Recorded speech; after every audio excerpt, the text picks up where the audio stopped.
Bonjour, je m'appelle Christophe Calmont et ça fait bientôt 14 ans que je suis chargé de projet chez les bâtisseurs d'aujourd'hui.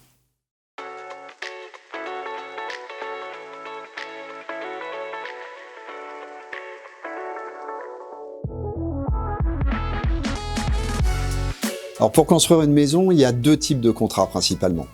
Le CMO, le contrat de maîtrise d'œuvre, et le CCMI, contrat de construction de maisons individuelles. Et c'est dans ce cadre légal-là que nous, les bâtisseurs d'aujourd'hui, nous construisons des maisons.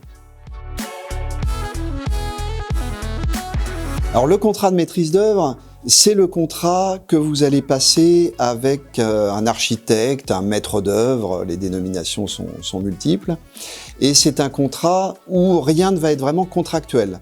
Ce sera très à la carte, vous pourrez demander à l'architecte qu'il vous fasse uniquement les plans de votre maison, lui demander qu'il dépose votre permis de construire, lui demander qu'il suive également les travaux, mais ce sera avec chaque artisan que vous allez passer contrat. Donc c'est un petit peu plus flou comme cadre que le CCMI.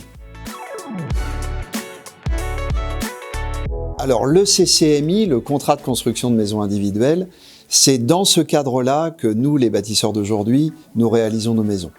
C'est le contrat le plus encadré juridiquement qui existe. En plus, nous sommes adhérents à Pôle Habitat, qui est au sein de la Fédération française du bâtiment. Et ce sont les juristes de la Fédération française du bâtiment qui établissent les contrats que nous passons avec nos clients. Donc tout ça est très encadré juridiquement et c'est vraiment très sécurisant pour nos clients. Dans le CCMI, vous bénéficiez de tout un tas de garanties. Tout d'abord, la garantie de remboursement. Vous êtes assuré que si le projet ne peut pas se faire, vous aurez le remboursement de l'acompte que vous nous aurez versé au moment de la signature du contrat. En plus, chez les bâtisseurs, on ne vous demande que 3% d'acompte au lieu des 5% qui sont demandés habituellement. Ensuite, vous avez la garantie de livraison. Ça, c'est très important.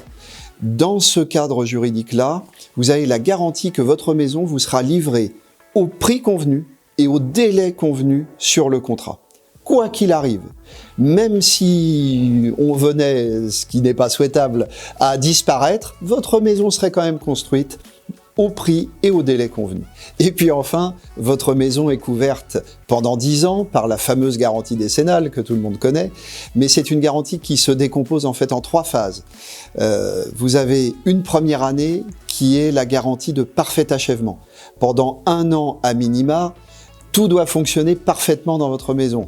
Vous allez me dire c'est le minimum, mais c'est effectivement indispensable. Donc quoi qu'il arrive pendant cette première année, on vous doit un fonctionnement parfait de votre maison. Ensuite, pendant les 2 premières années, c'est la garantie biennale. Donc là, ça couvre tous les biens d'équipement. Donc, exemple, parmi d'autres, un interrupteur ne fonctionne pas, eh bien, c'est garanti pendant 2 ans. On vous doit son remplacement pendant les 2 premières années. Et puis enfin, les 8 ans qui restent, c'est le reste de la garantie décennale qui couvre tout ce qui rend le bâtiment impropre à sa destination, comme dit exactement le texte. C'est-à-dire que si vous avez une fissure dans le toit et que la maison n'est plus étanche, c'est couvert pendant 10 ans, bien sûr. Et puis, cette garantie décennale, elle est encore recouverte par la garantie dommage-ouvrage. C'est une garantie obligatoire pour toute construction neuve et qui va vous permettre d'être indemnisé très rapidement en cas de désordre de ce type-là. La dommage-ouvrage prend tout en charge, vous n'avez à vous occuper de rien et ça couvre votre maison, quoi qu'il arrive, même si vous la revendez, même si un artisan n'avait pas les bonnes garanties, la maison est couverte pendant 10 ans. Il y a une différence principale entre le contrat de maîtrise d'œuvre et le contrat de construction de maison individuelle. C'est que dans le cadre du CCMI, tout est contractuel, tout est chiffré à l'euro près, vous n'avez aucune surprise. Tout est prévu à l'avance et jusqu'à la fin, vous saurez à quoi vous attendre. Ce qui n'est pas exactement le cas dans le contrat de maîtrise d'œuvre.